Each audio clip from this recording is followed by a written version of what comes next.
Hi everyone, आज बेटा हम लोग स्टार्ट करने वाले हैं क्लास 11th का फिजिक्स, जिसमें सबसे पहला टॉपिक या सबसे पहला चैप्टर आप लोग का होता है यूनिट्स एंड मेजरमेंट। इसके बाद का अगला चैप्टर आता है मोशन से रिलेटेड और फिर हम लोग आगे बढ़ जाएंगे। आपकी किताब में जो सबसे पहला चैप्टर एनसीईआरटी में लिखा होगा वो है फिजिकल वर्ल्ड। फिजिकल वर्ल्ड एक प्योरली थ्योरेटिकल चैप्टर है जिसमें आपको ये समझाया जाता है भाई कि ये सब्जेक्ट फिजिक्स है क्या चीज, क्या है, इसका स्कोप कहाँ तक है, किस किस फील्ड में आप फिजिक्स की बात कर सकते हैं, किस फील्ड में आप नहीं कर सकते हैं। तो अगर एक जनरल बात आप लोगों से करें फिजिक्स क्या है, तो physics is the study of nature. Physics is the study of surroundings, जो अपने आसपास आप लोग देख रहे हो, चाहे वो बिल्डिंग हो, ये इलेक्ट्रॉनिक पैनल हो, ये फैन है, वो कैमरा है, या बाहर निकल जाओ, नदी है, कोई भी ट्री है, ये सब चीजों का स्टडी करना, कोई सन है, मून है, ठीक, कोई टाइड्स आ रही हैं, ठीक, ये सब चीज का स्टडी करना क्या है, फिजिक्स है। अब बात यह है कि इन सारी चीजों को बेटा किसने बनाया है? गॉड ने। भाई हम लोग यही मानते हैं, इन चीजों को किसने बनाया? गॉड ने। गॉड ने बना के छोड़ दिया अर्थ, और अर्थ पे दो चार इंसान छोड़ दिए, ठीक, और वो अपना अब रिप्रोड्यूस होकर करके इतनी सारी जनसंख्या हो गई, जिसमें से कुछ पढ़े लिखे लोग हैं जो उस चीज को सोचते समझते हैं कि यार ये क्या चीज है। भाई एप्पल बहुत से लोगों के खोपड़ी पे गिरा होगा, लेकिन किसी एक ने सोचा जिसके चक्कर में इतना पढ़ना पड़ता है, ठीक, उनका नाम क्या था? किसने सोचा था? न्यूटन साहब ने। तो न्यूटन साहब के सर पर जब एप्पल गिरा तो उन्होंने ये सोचा कि यार आखिर नीचे ही क्यों गिरता है, ऊपर का ही नहीं चला जाता, या किधर और क्यों नहीं गिरता, ऐसे टेढ़े क्यों नहीं गिरता। तो उन्होंने ग्रेविटेशन की खोज किया।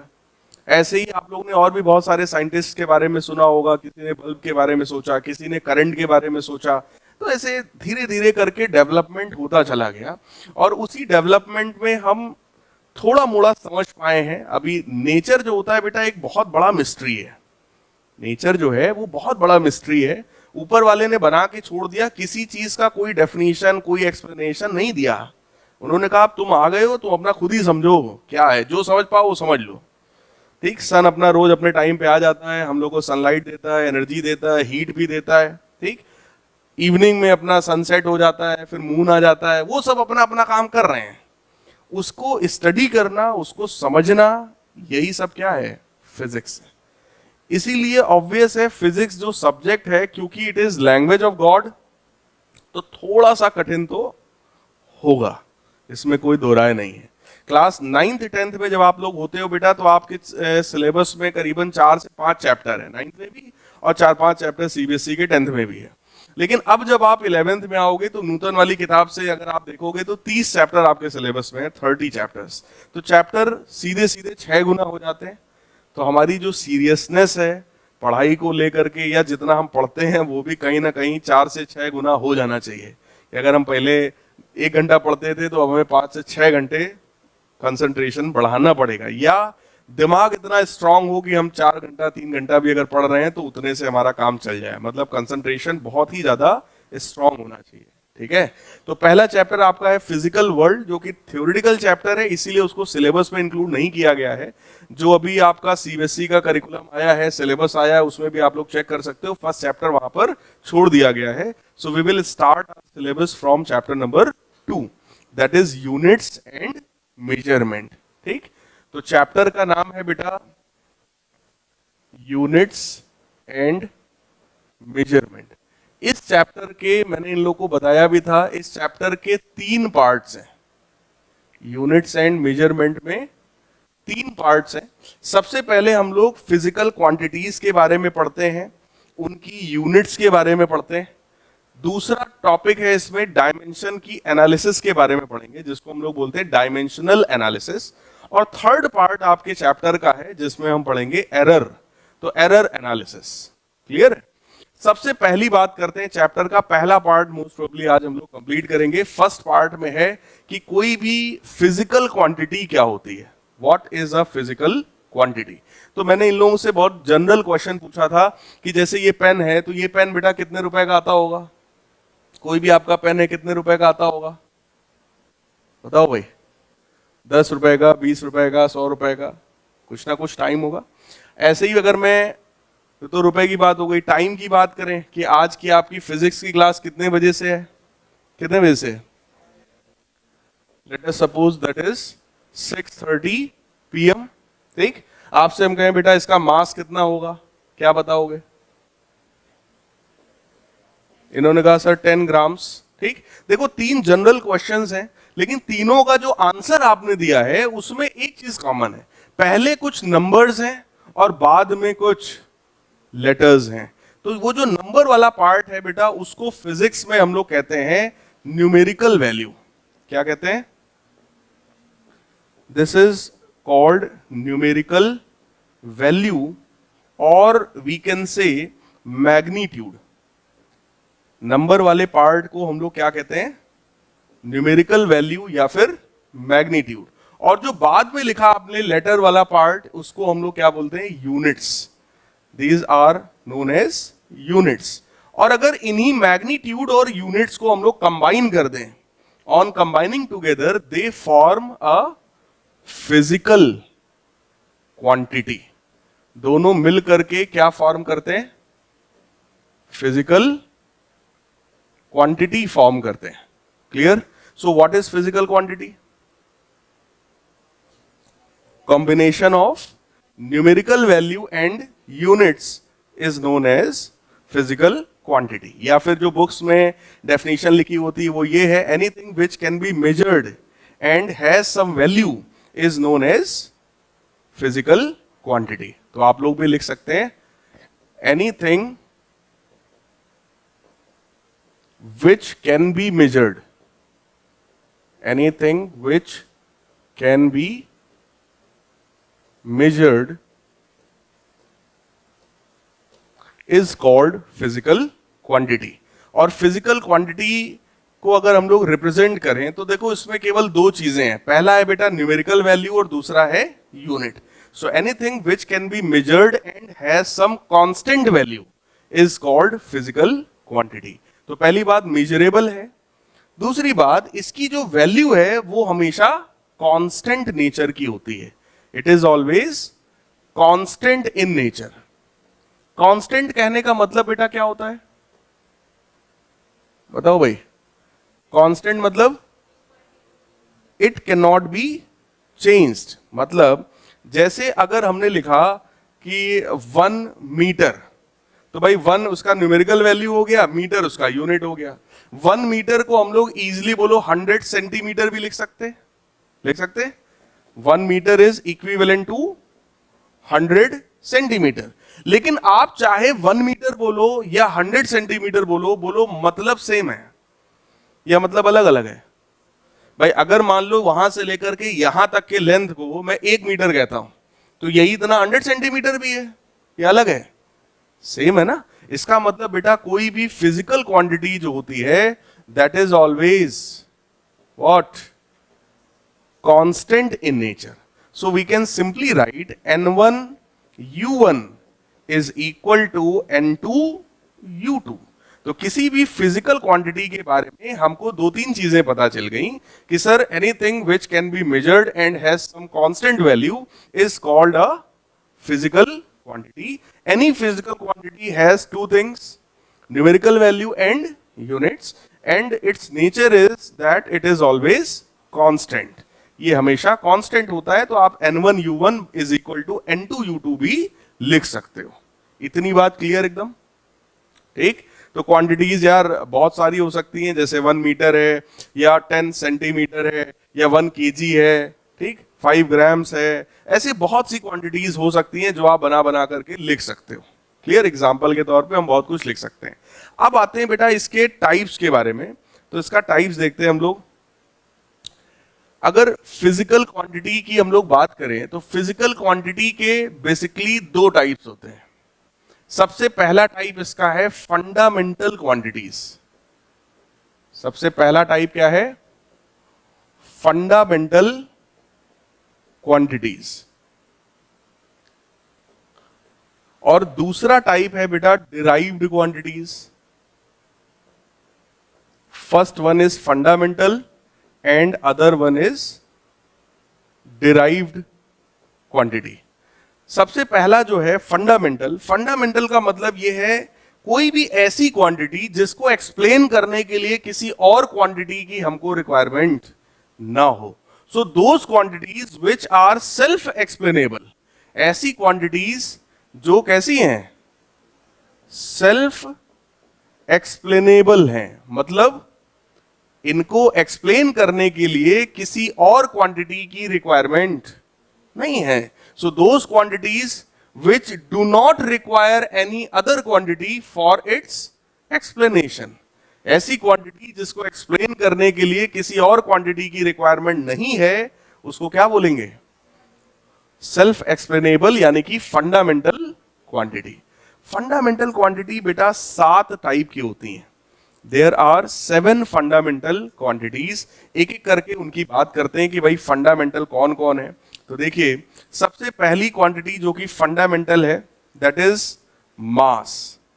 सबसे पहली फंडामेंटल क्वांटिटी कौन है, मास। जैसे किसी भी ऑब्जेक्ट का मास है, मान लो मेरा ही मास है 80 किलो 90 किलो या जो भी है, वो मास क्या टाइम पर डिपेंड करता है, क्या लेंथ पर डिपेंड करता है, एरिया पर, वॉल्यूम पर? नहीं, मास किसी चीज पर डिपेंड नहीं करता। मान लो आप बाजार गए, सब्जी लेकर आए, आप 5 किलो आलू खरीद लाए, हमने पूछा बेटा कितना है, आपने कहा सर 5 किलो। क्या उसके लिए हमें करंट की रिक्वायरमेंट है, टाइम की रिक्वायरमेंट है? नहीं। इसका मतलब मास एक बहुत ही फंडामेंटल क्वांटिटी है जिसको एक्सप्लेन करने के लिए सिर्फ इसकी जरूरत है और किसी की जरूरत नहीं है। मतलब इसको किसी से कोई मतलब नहीं है। तो जैसे मास हो गया, अगली क्वांटिटी है बेटा लेंथ। बिल्कुल इसी तरीके से लेंथ होता है, उसको भी एक्सप्लेन करने के लिए हमें किसी की रिक्वायरमेंट नहीं होती है। तो मास, लेंथ। थर्ड क्वांटिटी है टाइम। फोर्थ क्वांटिटी है temperature. Mass, length, time, temperature, ठीक। फिफ्थ क्वांटिटी है electric current. Mass, length, time, temperature, electric current. Sixth quantity है ल्यूमिनस इंटेंसिटी। सिक्स्थ क्या है, ल्यूमिनस इंटेंसिटी।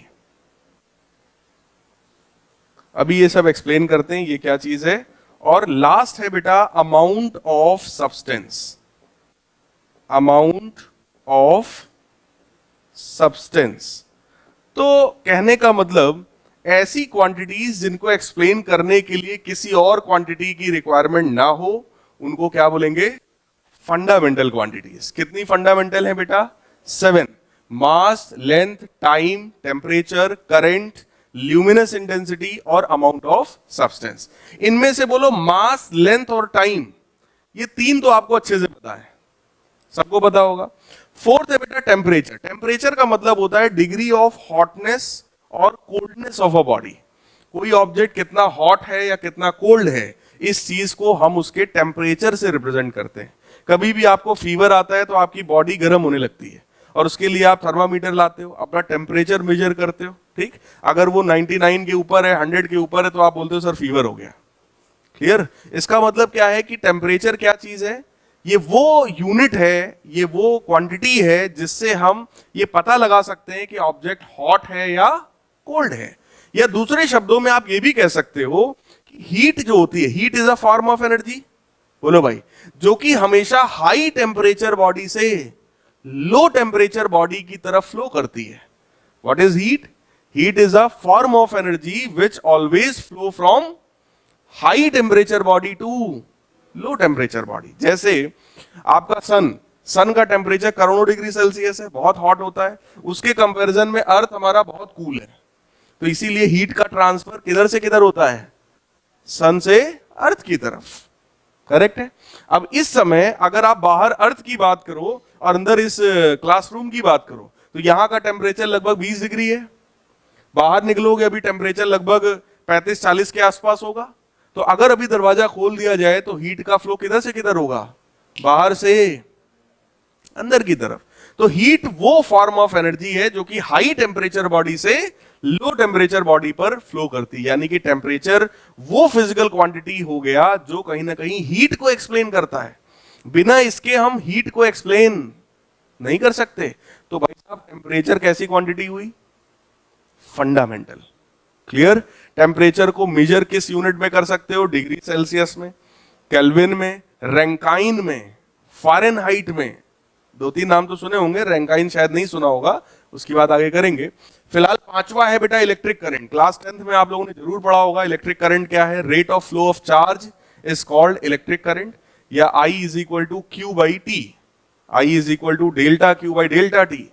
ठीक है, amount of the charge flowing upon time taken is called electric current. और उसका unit क्या होता है? एम्पियर। करंट का यूनिट एम्पियर, ये आपको पता होगा। आता है ल्यूमिनस इंटेंसिटी कि सर ये ल्यूमिनस इंटेंसिटी क्या है, तो थोड़ा सा ल्यूमिनस इंटेंसिटी के बारे में बेटा देखते हैं। ल्यूमिनस इंटेंसिटी का मतलब होता है amount of the light energy falling पर unit area per unit time. जैसे मान लो कोई सोर्स है जहां से लाइट आ रही है, ठीक है, इधर से लाइट एनर्जी गिर रही है, और हम लोगों ने एक एरिया ले लिया, ये एक स्क्वायर है जिसका ये साइड 1 मीटर है और ये भी 1 मीटर है, तो बोलो इसका एरिया बेटा कितना होगा? 1 मीटर स्क्वायर। तो उसी को बोला जाता है यूनिट एरिया। क्या बोलते हैं? Unit area. अब इस unit area per unit time में, मतलब 1 सेकंड में जितनी एनर्जी गिर जाए उसी को क्या बोलते हैं? Luminous intensity. तो ल्यूमिनस इंटेंसिटी अगर एक्सप्लेन करने की बात आएगी तो हम लोग क्या लिख सकते हैं? Amount of the light energy incident per unit area per unit time. Unit area में यूनिट टाइम में जितनी लाइट एनर्जी गिर जाए उसको क्या बोलेंगे? Luminous intensity. जैसे यहां पर इस अभी फिलहाल क्लासरूम में लाइट का सोर्स कौन है? ट्यूबलाइट्स। ठीक, यहां पर अगर मैं एक यूनिट एरिया ले लूं, मतलब 1 मीटर स्क्वायर का एरिया ले लें फॉर एग्जांपल, या 1 सेंटीमीटर स्क्वायर का हमने एरिया ले लिया, छोटा सा एरिया ले लिया यूनिट एरिया। अब इसमें से कितना लाइट एनर्जी इसके ऊपर गिर रहा है 1 सेकंड में, उसको क्या बोलेंगे? Luminous intensity. ये बात समझ में आ गई? ल्यूमिनस इंटेंसिटी बेटा पहले सिलेबस में हुआ करता था, अभी फिलहाल तुम्हारे सिलेबस में नहीं है। बस एक बार लिख देंगे, आज पहली और आखिरी बार पढ़ रहे हैं, दोबारा इसका यूज हमारे 11th में नहीं आएगा। क्लियर? फिर आता है बेटा, और इसका यूनिट भी समझ लो भाई, ल्यूमिनस इंटेंसिटी जो होता है, अगर मैं इसकी डेफिनेशन आप लोग को समझाऊं तो समझा तो यही है, आप लिख सकते हैं amount of light energy, amount of light energy incident per unit area per unit time. So amount of the light energy incident per unit area per unit time is called luminous intensity. Clear? Luminous intensity का बेटा formula क्या होगा? Luminous intensity is equal to, numerator में क्या होगा? Amount of light energy, amount of the light upon per unit area into time. Clear है? इसका जो रिप्रेजेंटेशन होता है या इसका जो यूनिट होता है बेटा, इसका यूनिट होगा कैंडेला। इसका यूनिट क्या होगा? कैंडेला। तो कैंडेला इसका यूनिट होता है, जिसको शॉर्ट में हम लोग CD भी लिख सकते हैं। ठीक, कैंडेला। सो ल्यूमिनस इंटेंसिटी क्या चीज है? क्लियर है? ठीक है। अगला है क्वांटिटी हम लोग के पास, amount of substance. Amount of substance का बेटा मतलब ये होता है, जैसे केमिस्ट्री में अभी हम लोग आगे बेसिकली पढ़ेंगे, या आप लोगों ने कहीं पढ़ा हो, मोल कॉन्सेप्ट एक चैप्टर होता है जो कि केमिस्ट्री का आपका सबसे पहला चैप्टर है। वहां पर आप लोग को पढ़ाया जाएगा कि अगर जैसे हम बोल रहे हैं हमारे पास कोई गैस है, फॉर एग्जांपल हाइड्रोजन गैस है, हाइड्रोजन गैस 4 ग्राम है हमारे पास, तो गैसेस को जनरली ग्राम्स में, लीटर्स में हम लोग बोल देते हैं, जनरल यूज में हम लोग बोल देते हैं। ठीक, लेकिन जब केमिस्ट्री में आप आगे पढ़ोगे तो उसको हम लोग मोल्स के फॉर्म में रिप्रेजेंट करते हैं। तो कोई भी जो सब्सटेंस है जो कि बहुत स्मॉल अमाउंट में हमारे पास है, उसको हम लोग कन्वर्ट करेंगे मोल्स में। ठीक है, मोल क्या होता है उस चीज को मैं थोड़ा मोड़ा समझा रहा हूं। वैसे वो केमिस्ट्री का कॉन्सेप्ट है जिसका नाम है मोल कॉन्सेप्ट, ठीक है। तो मास को रिप्रेजेंट करने का एक ये भी तरीका है जिसको क्या बोलते हैं, मोल कॉन्सेप्ट। सिंपल, मास को रिप्रेजेंट करने का तरीका है। मोल्स का बेटे फॉर्मूला क्या होता है?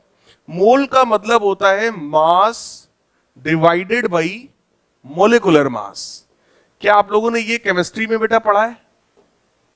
मोलिकुलर मास पता है? अगर मैं आपसे कहूं हाइड्रोजन, तो हाइड्रोजन का मोलिकुलर मास बेटा कितना होता है? 2। मॉलिक्यूलर मास अगर पूछ रहे हैं तो कितना होता है? 2, क्योंकि मॉलिक्यूल कौन है? H2। अगर मैं आपसे कहता बेटा एटॉमिक मास बताओ तो कितना होता? 1। ऐसे ही ऑक्सीजन का मॉलिक्यूलर मास कितना है? 16। एटॉमिक कितना है? 8। पता है ना? ठीक, तो इस तरीके से हम लोग लिखते हैं फिलहाल मास अपॉन मॉलिक्यूलर मास। तो अगर हमने कहा हमारे पास 4 ग्राम हाइड्रोजन है तो मोल्स बेटा कितने हैं? 4 ग्राम्स डिवाइडेड बाई 2, तो मोल्स कितने हुए? 2 मोल। तो आप कह सकते हो सर आपके पास 2 मोल हाइड्रोजन गैस है। मान लीजिए कोई गैस या कोई सब्सटेंस है हमारे पास, वो वॉल्यूम उसका हमें गिवन है, लीटर्स में है, ठीक है। तो हम लोग लिखेंगे अगर वॉल्यूम लीटर में है तो हम लोग डिवाइड कर लेंगे 22.4 लीटर का। ये स्टैंडर्ड फार्मूला है, इसमें कहीं आपको दिमाग नहीं लगाना है। स्टैंडर्ड टेम्परेचर और प्रेशर पर 1 मोल गैस का वॉल्यूम कितना होता है? 22.4 लीटर। ये सब केमिस्ट्री वाले टीचर्स आप लोग को डिटेल में बताएंगे, मैं आपको सिर्फ और सिर्फ फार्मूला बता रहा हूं। फिर नंबर ऑफ मॉलिक्यूल्स, अगर हमको मान लो मॉलिक्यूल्स पता हो तो एक नंबर होता है एवोगाद्रो नंबर, सुना है? एवोगाद्रो नंबर होता है 6.023 इंटू 10 की पावर 23, ठीक है। तो अगर हमें किसी सब्सटेंस का बेटे मास पता है तो हम मोल निकाल सकते हैं, वॉल्यूम पता है 22.4 का हम डिवाइड करेंगे तो हम मोल निकाल सकते हैं, उसका नंबर ऑफ मॉलिक्यूल्स अगर हमें पता है तो एवोगाद्रो नंबर से डिवाइड करके भी हम मोल निकाल सकते हैं। क्लियर? मोल्स का यूनिट मोल ही होता है, MOL। यहां पे क्या लिखा है देखो, MOLE, लेकिन जब यूनिट लिखोगे तो क्या लिखोगे? MOL स्मॉल में। क्लियर? तो इसका यूनिट अगर लिखने को आ जाए तो वो यूनिट होता है सिंपली MOL, इस तरीके से। Clear? So we have how many fundamental quantities? 7। क्या इन 7 क्वांटिटीज के बारे में हम जानते हैं? पता है? अब आई सर डिराइव्ड क्वांटिटीज क्या होती हैं? तो बेटा ऐसी क्वांटिटीज जो फंडामेंटल से मिलकर बनी हो, all those quantities which are made up of fundamental, ठीक, those quantities are called derived quantities. So these quantities are made up of fundamental physical quantity. तो ऐसी क्वांटिटीज जो फंडामेंटल यानी कि इन 7 क्वांटिटीज से मिलकर के बने उनको क्या बोलते हैं? Derived quantity. फॉर एग्जाम्पल, जैसे मैंने इन लोग को एग्जाम्पल दिया था एरिया। अगर रेक्टेंगल का एरिया है बेटा तो लेंथ इंटू ब्रेथ होगा। लेंथ बोलो कैसी क्वांटिटी है? फंडामेंटल। जो ब्रेथ होता है वो भी तो लेंथ है भाई, ये लेंथ है, ये क्या है? ब्रेथ है, तो वो भी तो लेंथ है, वो भी तो मीटर में ही होगा, है ना। तो 2 फंडामेंटल क्वांटिटीज को अगर मल्टीप्लाई कर दो तो क्या बनता है? एरिया। तो एरिया कैसी क्वांटिटी हुई? डिराइव्ड। ऐसे ही वॉल्यूम है बेटा, तो वॉल्यूम में बोलो 3 फंडामेंटल आते हैं, कौन कौन? लेंथ, ब्रेथ और हाइट। इन 3 फंडामेंटल्स को मल्टीप्लाई कर दो तो क्या बनता है? वॉल्यूम। तो वॉल्यूम भी कैसी क्वांटिटी हुई? डिराइव्ड। ऐसे ही आता है आपका डेंसिटी। डेंसिटी का बोलो फॉर्मूला क्या होता है? Mass upon volume. तो मास खुद फंडामेंटल है, बोलो यार, मास कैसी क्वांटिटी है? फंडामेंटल। और वॉल्यूम भी 3 फंडामेंटल से मिलके बनता है, तो टोटल 4 फंडामेंटल से मिलके कौन बनेगा? डेंसिटी। वो भी कैसी क्वांटिटी है? तो भाई साहब डिराइव्ड क्वांटिटी इनफाइनाइट हो सकती है, there are lots of derived quantities, लेकिन फंडामेंटल कितनी है? केवल और केवल 7। Any doubt in this? अब यार हमने कहा ना फिजिक्स क्या है? स्टडी ऑफ नेचर है। ऊपर वाले ने इंसान छोड़ दिए, जाओ समझो। लोगों ने समझा, कई सालों तक समझते रहे भाई साहब। 100, 200, 500, 1000 साल तक समझते रहे, तब समझ में आया कि यार 7 ये होती हैं और बहुत सारी ये होती हैं। फिर कुछ साल के बाद 150 साल जब और बीत गए, तब ये याद आया कि अरे यार 2 क्वांटिटी तो रह ही गई, और वो भी कैसी थी, फंडामेंटल थी। उन क्वांटिटीज का नाम होता है प्लेन एंगल और सॉलिड एंगल। ठीक, 2 क्वांटिटी छूट गए लोगों से भाई, क्योंकि डेवलपमेंट है ना, डेवलपमेंट तो बोलो धीरे धीरे होता है, स्लोली डेवलपमेंट होगा। जैसे पहले अगर आप लोगों को याद हो, आपके घर में भी हो सकता है कोई ट्यूबलाइट लगी हो, जिसमें ट्यूबलाइट में बीच में वैसे डब्बा ऐसा लगा नहीं था, चोक, देखा है, स्टार्टर एक बल्ब लगा होता छोटा सा, देखा नहीं देखा, तो उस तरीके का पहला आता था। अब कैसे आ रहा है देखो, इसमें डब्बा लगा है, इसमें नहीं है। आगे आने वाले समय में हो सकता है और कुछ नया हो जाए, और आई गई है आजकल लाइट, चौकोर चौकोर आने लगी है, वो उनका रोशनी और अच्छा होता है और यूनिफॉर्म होता है। ठीक, कहने का मतलब टेक्नोलॉजी जो है बढ़ती चली जाती है, और वो पीछे वाली चीजों को रिप्लेस करती चली जाती है, और अपडेट होता रहता है। आप फेसबुक इंस्टाग्राम चलाते हो, हर 4 से दिन में अपडेट होता है। वही काम यहां भी हो रहा था, लोगों ने अपना क्वांटिटी जितना समझ पाए समझा, बाद में पता चला यार 2 तो रह गया। अब वो 2 कौन सा था, प्लेन एंगल और सॉलिड एंगल। तो लोगों ने सोचा कि भाई 100 साल बीत चुके हैं, 100 साल से सब लोग यही पढ़ रहे हैं कि कितनी फंडामेंटल है, 7। अब या तो ये कहो कि भैया तुम 100 साल से गलत पढ़ रहे थे, 7 नहीं 9 होती है। तो लोगों को इसमें बड़ा बवाल लगा। एकदम से आप कह दो कि 100 साल से आप गलत कर रहे थे, तो एकदम फिर सब भड़बड़ा जाएगा कि यार ऐसे कैसे हो गया, 100 साल से तुम यही पढ़ रहे थे, हमारे लिए तो यही सही है, 7 ही होती है, 9 क्यों माने। तो फिर लोगों ने ये किया, ऐसा करो एक अलग कैटेगरी बना दो। इसीलिए स्टार्टिंग में आपको पढ़ाया जाता है कि फिजिकल क्वांटिटी के कितने टाइप, 2। ठीक, इतना पढ़ने के बाद आपसे बोला जाता है कि बेटा एक और कैटेगरी आ गई जिसका नाम है supplementary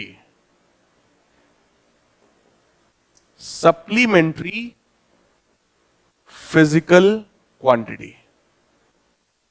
supplementary fundamental physical quantity. Supplement का मतलब क्या होता है, जो कंप्लीट करे। किसको कंप्लीट करे, फंडामेंटल्स को। तो फंडामेंटल क्वांटिटी को कंप्लीट करने वाली क्वांटिटीज क्या कहलाती हैं, supplementary fundamental. So those quantities which completes fundamental quantities are called supplementary fundamental. कितनी होती हैं ये, 2। पहला है बेटा प्लेन एंगल,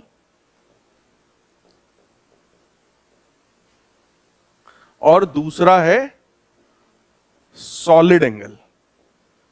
पहला है प्लेन एंगल और दूसरा क्या है, सॉलिड एंगल। एक एक करके इन दोनों के बारे में बात करते हैं। ठीक, सबसे पहली बात यही है कि सर ये प्लेन एंगल क्या होता है। तो देखो भाई,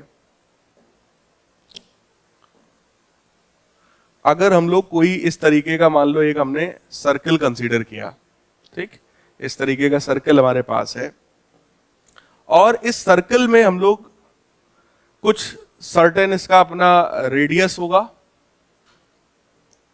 लेट अस सपोज हम लोगों ने सर्कल में एक आर्क कंसीडर किया from point A to point B. ये आर्क अपने सेंटर पर, ये सेंटर रहा होगा ओ, ये आर्क अपने सेंटर पे कुछ ना कुछ बोलो एंगल सबटेंड करेगा। This arc will subtend an angle eight its centre. यही एंगल जो होता है बेटा, ये कहलाता है हमारा सॉलिड एंगल। क्या कहलाता है, सॉरी, प्लेन एंगल। अगर मैं इसको लिख दूं थीटा, तो यही एंगल हमारा क्या कहलाता है, plane angle. So what is plane angle, angle subtended by arc of circle at its centre. तो हम लोग यही लिखने वाले हैं, यानी कि we are going to study plane angle. तो प्लेन एंगल में आप लोग भी लिख लेना, the angle subtended by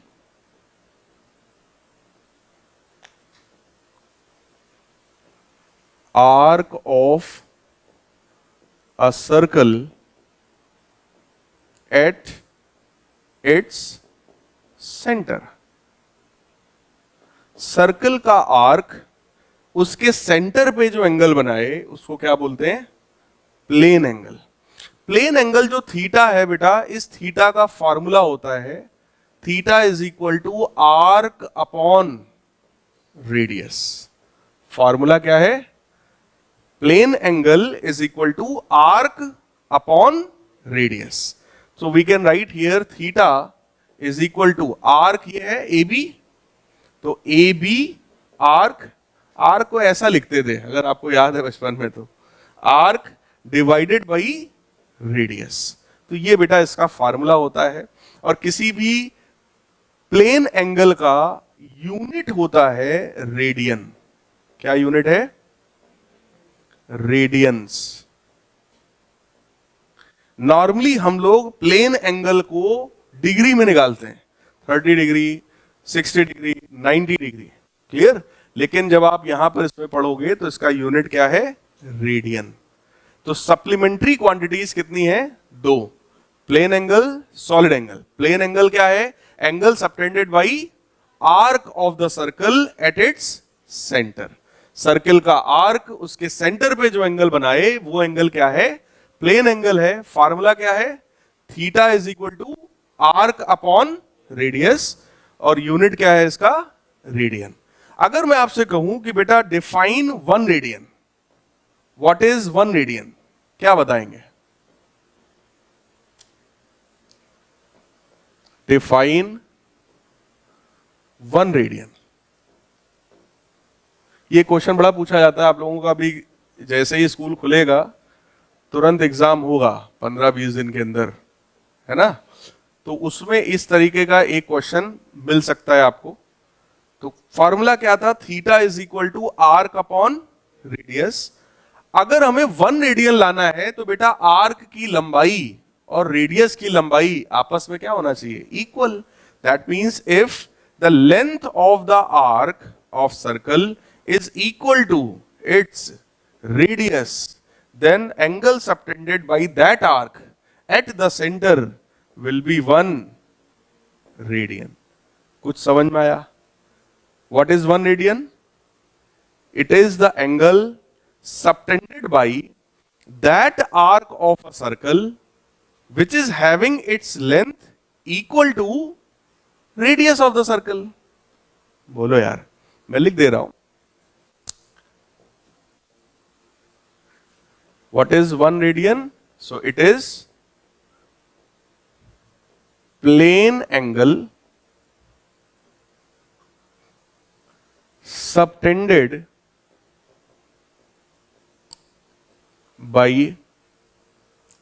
an arc of circle having length equal to its radius. So what is 1 radian? Plane angle subtended by an arc of the circle having length equal to the radius of the circle. Clear है? अगर arc की लंबाई radius के बराबर हो जाए तो plane angle कितना होगा?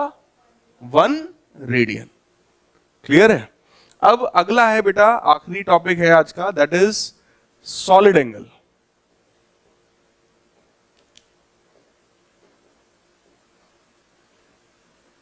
सॉलिड एंगल का मतलब देखो क्या है। अगर हम लोग कोई इस तरीके का, हमने इस बार कंसीडर किया, पिछली बार था सर्कल, इस बार 3D है, क्या है? स्फीयर। इस बार हम लोगों ने क्या कंसीडर किया? Sphere, which is 3 dimensional, football type का, और ये उसका बेटा सेंटर है। स्फीयर के सरफेस पर अगर कोई एरिया है, कहां पर है? स्फीयर की सरफेस पर, यानी यहां कहीं पर, इतना सा एरिया हमने ले लिया। ये एरिया इसके सेंटर पे जो एंगल बनाएगा, that angle is denoted by omega, और उसी एंगल को हम लोग बोलते हैं सॉलिड एंगल। फिर से मैं समझा रहा हूं, ध्यान से सुनिएगा। स्फीयर की सरफेस पर ये हमने एरिया कंसीडर किया, डेल्टा ए। इमेजिन करो ये ऐसा फुटबॉल है, ठीक, ये इसका कोई सरफेस पर एरिया होगा, ये एरिया इसके सेंटर पे जो एंगल बनाएगा that angle is called solid angle. उस एंगल को क्या बोलेंगे? Solid angle. ठीक, so the angle we can write angle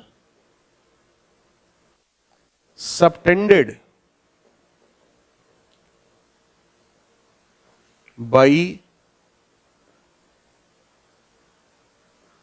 surface area of sphere, the angle subtended by surface area of sphere at its center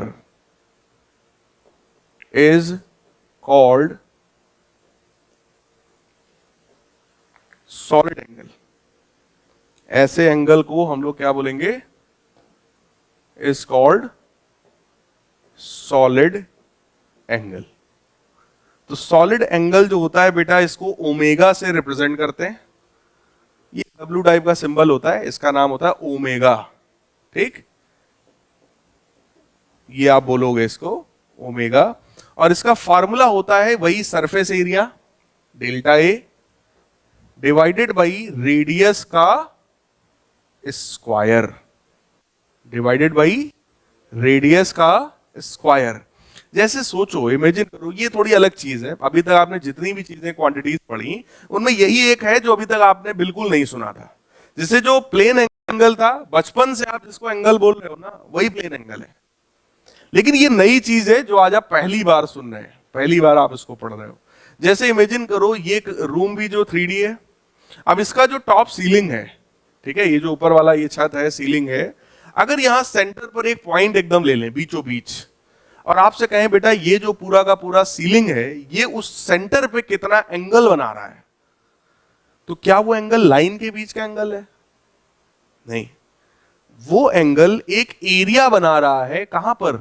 एक point पर।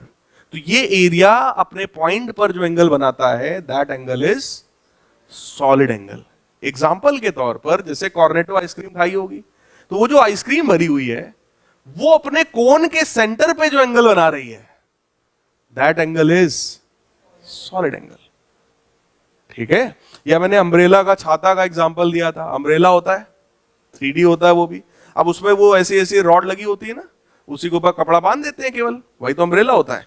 अब वो जो रॉड के जो एक्सट्रीम पॉइंट्स हैं, वो सारे एक्सट्रीम पॉइंट्स को नीचे वाला जो होता है रॉड जिसको पकड़ते हो, ठीक, सबसे नीचे वाले पॉइंट से मिलाओ। एक धागा लो और धागे से जोड़ जोड़ के सारे मिला दो। अब ये जो सारे धागे हैं ये मिलकर के जो एंगल बनाएंगे that angle is solid angle. तो सॉलिड एंगल लाइन के बीच का एंगल नहीं है, इसीलिए इसको फील कर पाना थोड़ा सा कठिन होता है, लेकिन धीरे धीरे वो फीलिंग आप लोग को आ जाएगा। बट सॉलिड एंगल क्या है? The angle subtended by surface area at the centre. ये सरफेस एरिया अपने सेंटर पे बेटा जो एंगल बनाएगा उस एंगल को क्या बोलेंगे? Solid angle. क्लियर? उसका यूनिट था रेडियन, तो इसका यूनिट होता है स्टेरेडियन।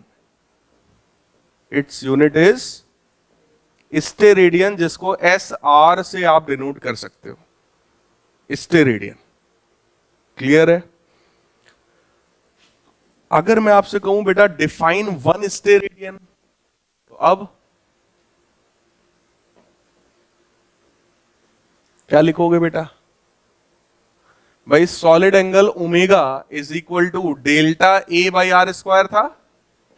तो फिर से वही बात आई कि सर अगर मान लीजिए ये स्फीयर है, ठीक, इस स्फीयर की सरफेस पर हम लोगों ने ये एरिया ले लिया, ठीक है, और स्फीयर का रेडियस जो है वो हम लोगों ने मान लिया 5 सेंटीमीटर है फॉर एग्जांपल, या मान लो 25 सेंटीमीटर है। चलो 25 सेंटीमीटर रेडियस है, तो radius of the sphere is 25 centimetre. और ये जो एरिया हमने कंसीडर किया, अगर ये एरिया 625 सेंटीमीटर स्क्वायर हो, इफ दिस एरिया इज,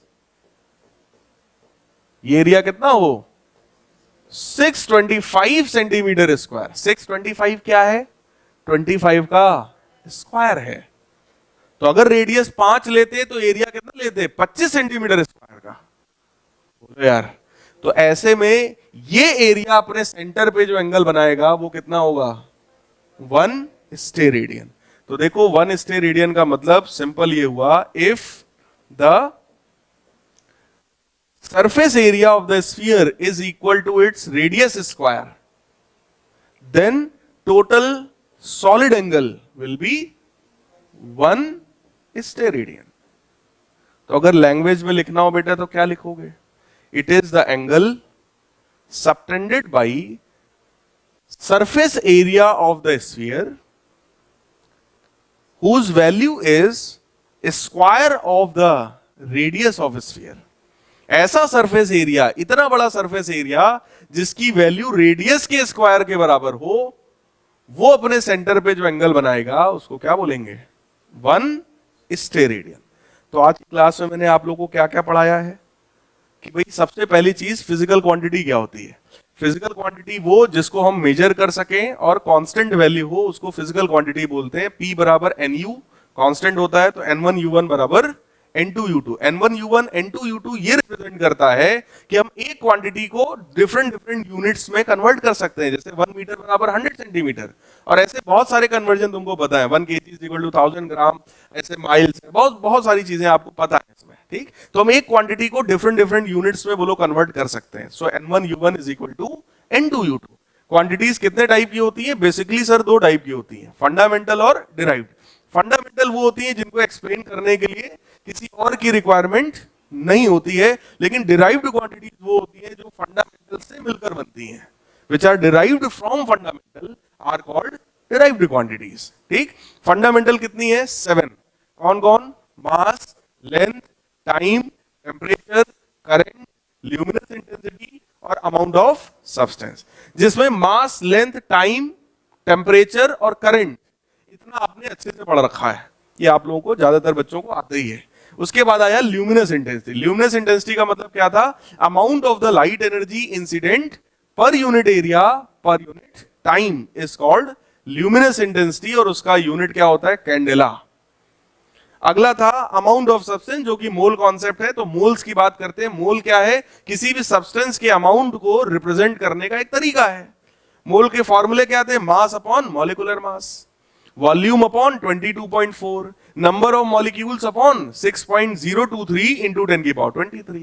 मोल का यूज फिजिक्स में भी तुमसे 11th क्लास में बिल्कुल नहीं होगा, आज पहली और आखिरी बार, ठीक। तो मेनली 5 जो फंडामेंटल क्वांटिटीज हैं उन्हीं का हमको ज्यादा यूज करना है। डिराइव्ड क्वांटिटीज फंडामेंटल से मिलकर बनती हैं, बहुत सारी हो सकती हैं, जैसे हमने एग्जांपल दिया आपको, area, velocity, acceleration, force, density, volume, जितना है वो सब क्या है, These all are derived quantities। फिर आता है बेटा सप्लीमेंट्री फंडामेंटल। क्यों तीसरी कैटेगरी बनी, क्योंकि हम भूल गए थे, पहली कैटेगरी हमको उस समय पता ही नहीं था कि भाई 9 होती हैं, तो हमने एक थर्ड कैटेगरी बनाया जिसका नाम है सप्लीमेंट्री फंडामेंटल फिजिकल क्वांटिटी। ये ऐसी क्वांटिटीज हैं जो फंडामेंटल को कंप्लीट करती हैं। उसमें कितने टाइप्स हैं, 2, प्लेन एंगल और सॉलिड एंगल। प्लेन एंगल वो होता है सर्कल का आर्क अपने सेंटर पे जो एंगल बनाए उसको क्या बोलते हैं, प्लेन एंगल। तो that is simply angle between 2 radius. सोचो अगर हम लोग पीछे देखें प्लेन एंगल को, तो प्लेन एंगल क्या है भाई, 2 रेडियस के बीच का एंगल ही तो है प्लेन एंगल। तो जो 2 लाइन के बीच का एंगल जो तुम बचपन से पढ़ रहे हो उसी को क्या बोलते हैं, प्लेन एंगल। प्लेन एंगल का यूनिट क्या होता है यहां पर, रेडियन, ठीक। रेडियन में तुम्हें थोड़ा मोड़ा मैं फार्मूला भी बता दे रहा हूं। जैसे अगर कहीं पर भी लिखा हो बेटा pi radian, pi radian, pi radian को डिग्री में क्या लिखते हैं, 180 डिग्री। पाई रेडियन मतलब 180 डिग्री। और अगर पाई बाई 2 रेडियन हो तो 90 डिग्री। इसीलिए आप लोगों ने देखा होगा ट्रिग्नोमेट्री, आप लोगों ने 10th में पढ़ा होगा, कई बार टीचर लिख देता पाई बाई 2। तो पाई बाई 2 कौन सा एंगल है, 90 डिग्री। 90 डिग्री को पाई बाई 2 कहा जाता है। ऐसे ही लिखा हो पाई बाई 6 यानी 180 बाई 6 यानी 30 डिग्री। तो 30 डिग्री किसके बराबर, पाई बाई 6 के बराबर। पाई बाई 4 कितना होगा, 45 डिग्री। भाई पाई का मतलब बस याद कर लो, पाई मतलब क्या, 180 डिग्री। तो पाई बाई 4 क्या होगा, 180 बाई 4 डिवाइड कर लो, 45 डिग्री आ जाएगा। पाई बाई 3 कितना होगा, 180/3 60 डिग्री है। क्लियर है? तो इस तरीके से बेटा हम प्लेन एंगल लिख सकते हैं। फिर आया हमारा सॉलिड एंगल, कि भाई सॉलिड एंगल क्या चीज है? सॉलिड एंगल का मतलब होता है the angle subtended by surface area of the sphere eight its centre is called solid angle. जैसे कॉर्नेटो आइसक्रीम अपने सेंटर पे जो बना रही थी, that angle was solid angle. तरबूजा आजकल मिलता है रेड वाला, जब वो काट करके देता है, काटने के बाद जब निकालता है, बड़े वाले चाकू से काट के निकालता है ना दुकानों में, जब वो निकालता है जो खाली स्पेस बचता है, अब वो जो एंगल बन रहा है, क्या वो लाइन के बीच का एंगल है? वो भी जो एरिया निकला है वही एरिया का ही तो एंगल है। That angle is also solid angle. Clear है? तो ये इस चैप्टर का बेटे पहला पार्ट था कि फिजिकल क्वांटिटीज क्या हैं और उनकी डिफरेंट डिफरेंट यूनिट्स क्या हैं। इनमें जो जो इंपॉर्टेंट चीजें थी वो सब मैंने आपको बता दिया है, और घुमा फिरा के आपसे यही चीजें पूछी जाएंगी। ठीक है? सेकंड पार्ट इस चैप्टर का होता है डायमेंशनल एनालिसिस, जिसके बारे में हम लोग नेक्स्ट क्लास में बात करेंगे।